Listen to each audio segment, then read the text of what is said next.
For sentencing, you entered a plea of no contest to robbery on December 4th. According to the plea bargain agreement, punishment is to be assessed at a cap of 8 years in the prison. The state is opposing your application for community supervision or deferred adjudication. They're taking certain items into consideration. All right. Did you all have a chance to review the PSI report, state? Yes, Judge. Defense? I did, Your Honor. Any objections to the PSI report, state? No. Defense? No, ma'am. All right. State, any witnesses? No, Your Honor. Defense, any witnesses? Yes, Your Honor, I do. I have Miss Alicia Franklin, Michaela's mom. All right, Ms. Franklin. Can you raise your right hand? Do you solemnly swear or affirm the testimony you give will be the truth, and nothing but the truth, so help you God? I do.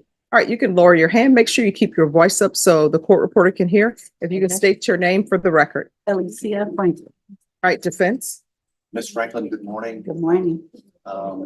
You and I have spent a lot of time together regarding Michaela, is that correct? Correct. And you are aware that Michaela has accepted responsibility for a robbery here in Brick County. Correct. And today is the day that the judge can either send her to prison or entertain her application for probation or deferred adjudication. Correct. Ms. Franklin, let me just ask you, how old is Michaela? As of now, she is 18. When the case started, she was 17. And when did she turn 18? November 3rd. And where is she a student at? She, made future plans, applied to any universities, or done anything at this point in her senior year? Yes, she was accepted to UTSA, and we're pending. Excuse me, please whisper. Say it again, ma'am. She was accepted to UTSA, and we're pending the application for Clark Atlanta University. Very good. And how is she doing in school? She's doing good. She's on my honor roll. Right now she has all A's and perfect attendance since she's been out. And did Michaela request a letter from one of her school counselors to offer to the court today? She did. John, I tendered this to the state for their review. At some point, you'd like me to look at that, Judge. All right, any objections to the court reviewing this? All right, you may continue. Ms. Franklin, with regard to that letter, is it a positive review of? Yes, Michaela's right now, since her release, she's at the best she's ever been. She's focused, she's serious about furthering her future for college, and she's on the right path. I'd like to take you back to, I guess, the time around this offense. And before I do that, I want to ask you, are you a single mom? I am. Does Michaela have a father in her life who's active, or? He's not active, not consistently. And does she have any siblings? She does. She has a brother and a sister from her father. But living in your household is No, just no you? one, just me and Michaela. I want to take you back to around the time of the offense. Do you remember getting a call that Michaela had been locked up for some very serious offenses? Yes, I do. And can you tell the court what your response was? That she needed to sit there. I left her in there. She needed to understand what she had done and take responsibility. I left her in there for 5 months before I bonded her out, so she could understand that she didn't do anything, it wasn't something small. She needed to understand exactly what she did and what she could look forward to. She needed to know what prison or their county was, what jail was. And do you think those 5 months had a significant impact in her life? Most definitely. I know for a fact she doesn't want to go back. She definitely has a true meaning of what jail is. And was that your goal at that time? That's definitely was my goal, because I could have bonded her out the same day or the next day. I mean, I could have got the financial means to get her out. So it was definitely my goal for her to learn her lesson. And hopefully we don't ever have to revisit this again, which I don't think we will. I honestly think that she did learn her lesson. Miss Franklin, let me ask you, at the time when she was arrested, were there some behavioral problems There- that you picked up on? Yeah, there was, but I thought she was just being a rebellious teenager. I didn't realize she was like depressed and had low self-esteem until she had suicidal thoughts. I took her to Little Ridge, but they let her out and she did a little counseling here and there. So I thought she was just being more rebellious to herself. I honestly didn't know it was mental health issues there. But once I did know, I've gotten her help. What mental health issues have you discovered regarding your case? Definitely depression, low self-esteem. We've been going through exercises with the counseling sessions. And me, myself, just trying to boost her up and get her on the right path to feel good about herself. And do you think you're on a positive path right now? Most definitely we are. She's back living at home. She lives at home. Our relationship is really good. She's more open. We actually have conversations about how she's feeling. And I think we're on a really good path. And that's different than what it was before the. Most definitely. She would stay to herself more, so lock herself up in her room. Just for me, what I thought was normal teenage stuff, but evidently it was a little deeper than that. Ms. Franklin, you own the business. Would you tell the judge what you do for a living? I do. I'm Sugar Glamour Salon, a hair salon in San Antonio. And have you and Michaela talked about her interest in working in the salon? Yes, but actually before this, she did. She was my assistant. And to be honest, I need her back as an assistant, but she wants to be a barber and to get her through college. It'll be something for her to fall back on. And I can, I'm also an instructor, so she can get some of her hours through me. You mentioned that she's been accepted to UTSA. Yes, she's been accepted to UTSA, but she's also, we're pending the application for Clark Atlanta, which she preferably would want to go. And what would be her interest in studying in college? Business marketing.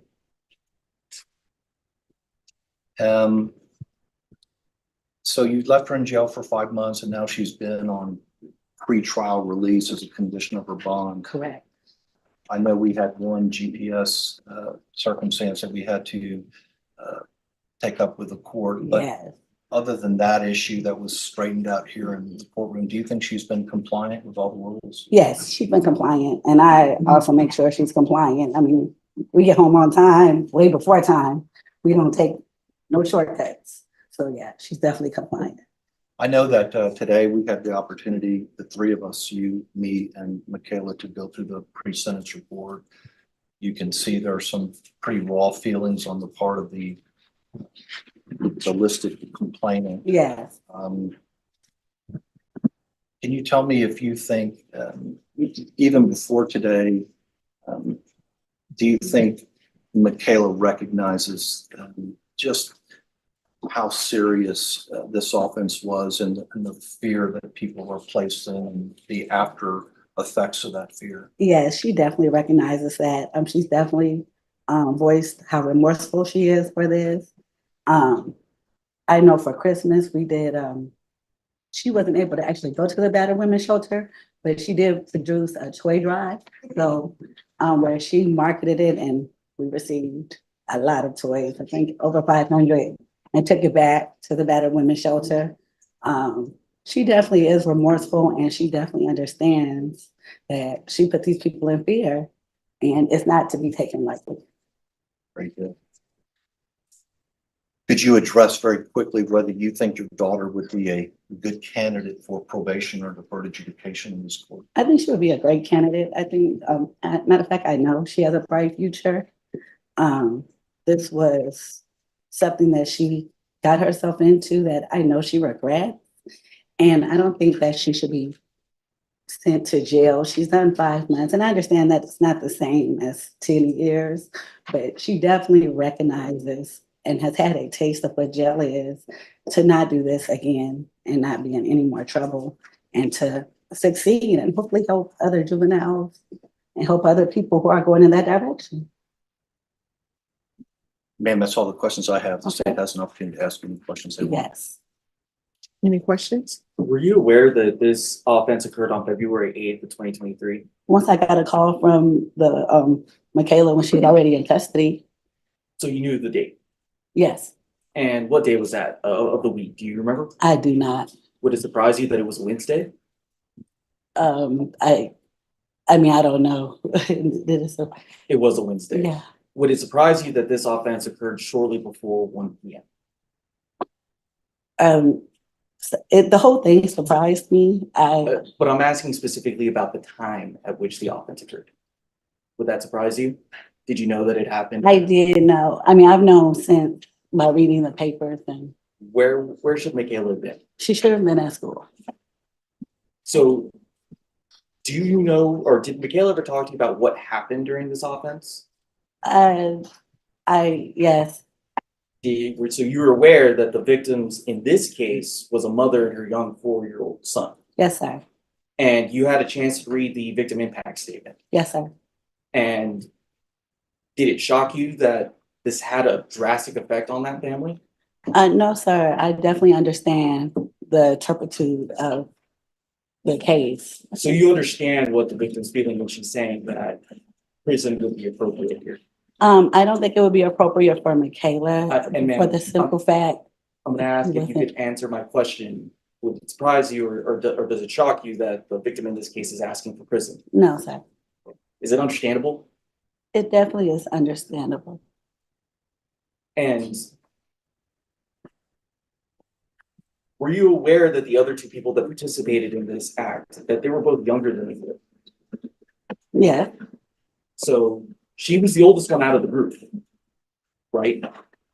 Okay. Yes. So she should have been able to make better decisions than the other two, correct? I don't agree with that. The other two had been in trouble. I understand, and she also was the only girl. So. And specifically her role in this act, were you aware that she was the person that drove the car that boxed in the victim and her son? I understand that she was the driver. Yes, sir. Specifically that boxed in the victim and I her son. understand. Nothing else to say. All right, any other questions? Ms. Franklin, I think I tendered it to the judge as a part of the other letter, but we did take Michaela to be evaluated by Mark Harris. I did. He's a licensed therapist, is that correct? Yes. Judge, if I didn't give you that. Yes, you did. And I reviewed it. Okay. It's very good. attached to that. Thank you, Judge. And you had the opportunity to look at his assessment, and that's helped you on a path of understanding her now, is that correct? Yes, it did. All right. Thank you. Thank you for coming in. All right, defense, call your next witness. Judge, that's it. All right, did your client wish to say anything? Judge, I think I'm going to speak for her. All right, so I want to let the parties know that part of my question, or maybe you can address this, counsel, Yes, ma'am. because it says that she is minimizing her role. And it says regarding the instant offense, the defendant stated, I have no comment at this, which I understand. Sure. That was But good. then she comes back and she does make a comment. And it says the defendant later stated, I feel it needs to be looked into more rather than what they are saying. And I think we addressed that actually this morning, Judge. I think her point on that is she was charged with aggravated robbery. She did not possess, hold, or yield a gun. And so it's been kind of a process of explaining that to her. So I think that she's not minimizing her role as far as doing things with those young men. However, I think she's made a distinction that contrary to what the state wants to put forward, is that she was not the leader of this. She was a follower in this, and she did not possess or hold a gun. So I think as to Miss Ballard's point in the PSI, maybe she could have gotten out of the car and said, hey, don't do that. She didn't do it. But the point of the matter is that she was in the car and not actively terrorizing these people. I make that distinction, but I also understand that if she's there, that she's a part of it. All right, because I'm reading the PSI. I'm sorry, reading the stipulations. And the stipulations, it says that she was the one who boxed the driver in. Well, Judge, we're here taking responsibility for the facts. So I don't think she has said that she's not guilty of this offense. I just think she has a different interpretation of her role versus those young men. All right. All right. Anything else from the state? Your Honor, I was informed by our victim advocates that the witness on Zoom was dressed. It was a brown sweater. That's what she's saying that she was wearing. No, the person who was on Samsung, that wasn't a brown sweater. Unless I'm colorblind or something's going on, they had on no top. Well, all right, Judge, I just wanted to make sure. Just All right. Thank you. All right. I don't want to overstep, but I do want to make a brief argument when it's time. Yes, you may proceed. So, Judge, when I first started representing this young lady, she was in jail. And as her mother said, usually I have to field those questions, how quickly can we get out of jail? I think Ms. Franklin took a very brave approach for a single mom, and that is that I want her to sit there. These are serious charges. I want her to get a taste of incarceration. I want her to understand that you have to be penalized or punished for the things that you do. So 5 months passed by. And so I think that the value in that here in the courtroom today is that she has a taste of incarceration. And I think she's come out of jail, Judge, and the letter from really doing well in school. It's hard for me to believe she's 17 years old when I met her and charged with such a serious crime. And she's turned 18 and she's only, 3 months into her 18th year. So, Judge, it's one of those things. She's got a bright future. She's got hopefully acceptance into a school in Atlanta. She's been accepted to UTSA. Hard letters to get for the defense. And that's a really fine letter that supports Michaela in her application for probation. I don't want the court to think that she's minimizing this, because we've spent hours talking about the what ifs and how you can't find yourself in that situation. Her mom was bright enough through some talking that we had to get her sessions with Mark Harris, and Mr. Harris is very good through the juvenile probation and through private practice of bringing these young people in. He specializes in young offenders and working with them with this cognitive behavioral. You can't find yourself in the situation. You can't find yourself around the situation. If you do, then you need to leave. You don't need to be boxing anybody in cars. So I think this has been put square upon Michaela. I think she's done a great job out on bond. I think she's doing a great job in school right now. I can tell you that her relationship with her mother has never been better. I just really beg this court to give this young woman a chance. A conviction and being sent to prison is going to irreparably change her life. Now, I know that there's victims out there who have had their life irreparably changed too. There's nothing we can do about that. But this is a young lady who's clearly on a positive path, and we'd like for her to stay there with the court's permission. State. Judge, the situation here is that they specifically targeted a mother and a young child. That child's been damaged for the rest of his life. He's gone through immense trauma. And the role that Ms. Johnson played here was an important one. She boxed them in. She's the reason why they could not get away. I understand that she's made a lot of progress after the fact, but in that moment, she could have made different choices. Choices is what you're gonna have to make going forward. It's something that the state feels that prison would be appropriate here. The victims feel that prison would be appropriate here. That's what we're asking for. Judge, I just want to, you see more of these PSIs than I do, but it looks like the juvenile offenders who I think have a more serious role in this. I can't read this correctly, but it looks like one of them had his cases dismissed, maybe placed on probation. Mhm. and then one was sent to some kind of TYC placement. So I guess if I look at that, Judge, I just argue that there will be some kind of equitable position here by the court to figure out what to do with Michaela. Again, Judge, deferred adjudication on second-degree felony is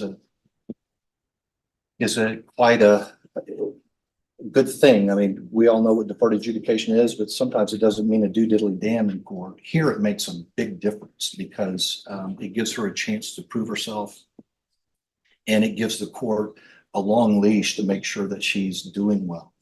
I don't know what else we could bring to court to show that she's remorseful, doing well at home, doing well on her conditions of bond. So again, we would ask that the court wisely place her on deferred adjudication. Understand that she's done 5 hard months in the Barrett County Jail. I think she spoke about her fear of the jail with Mark Harris in that letter. I think her mom made a good decision, and we're hoping that will sway the court and giving her a chance at a future without being another young Black female with a conviction on her. Here's the court's problem,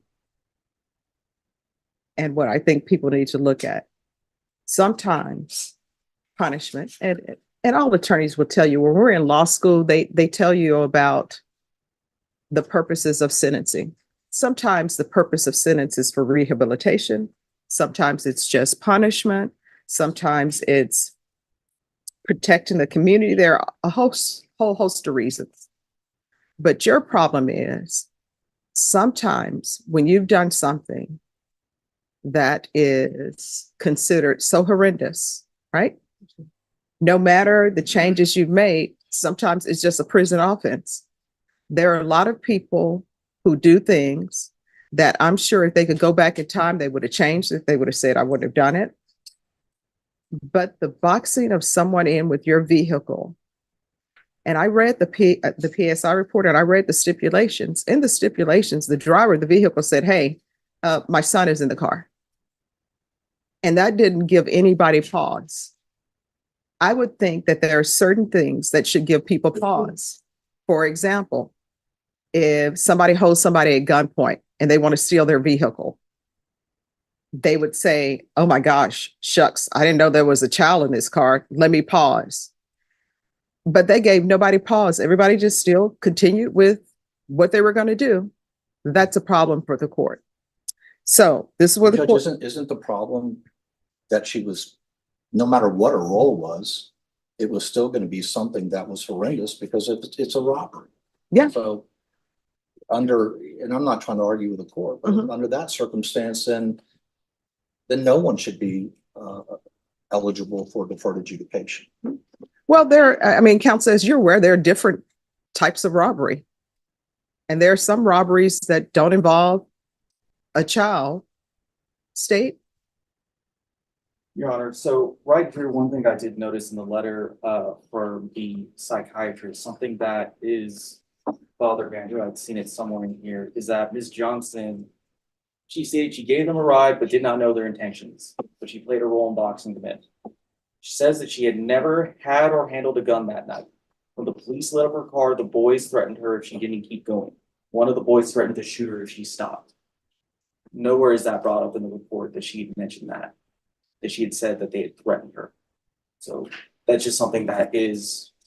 Well, I don't think it's her feeling. So it's not going to be in a police report. Right. But I can tell you that was her feeling on this. She did feel threatened by these 2 young juvenile offenders. But we're here today to take responsibility and not make excuses. So that's our answer to that, Judge. All right. Is there anything else before the court makes its ruling? No, Your Honor. No, Your Honor. All right, this is what the court is going to do. Court is going to find you guilty, taking consideration 2023 CR 3850, 2023 CR 3849, grand jury number 806632. There's to be restitution of $110 to John Bright and credit for any time served. I'm going to retain jurisdiction. Your attorney will tell you what that means. and I'm going to sentence you to 6 years in the prison. Did you review what it's entitled trial court certification with your attorney? Did you understand it and did you sign it? Because this is a plea bargain agreement, because I followed your plea bargain agreement, because you waive your right to appeal, you do not have the court's permission to appeal.